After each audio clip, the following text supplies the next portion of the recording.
Start. Dear Sirs, in reply to yours of the 11th instant, we regret to state that under the circumstances, we cannot accept the mere apology on the part of your client. Stop.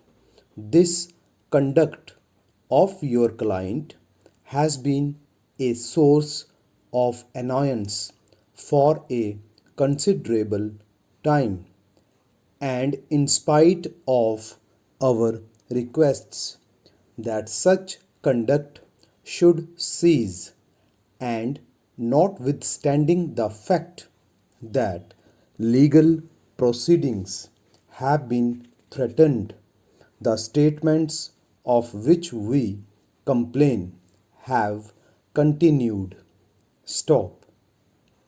From first to last, we have been face to face with inconvenience in consequence of your client's attitude. Stop. Under the circumstances and having regard to what has happened, an apology is out of the question. Stop.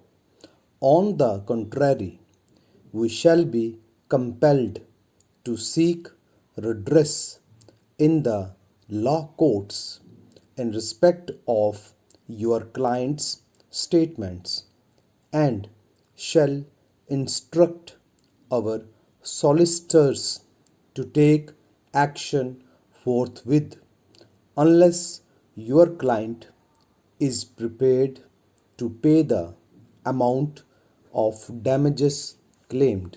Stop. Yours truly.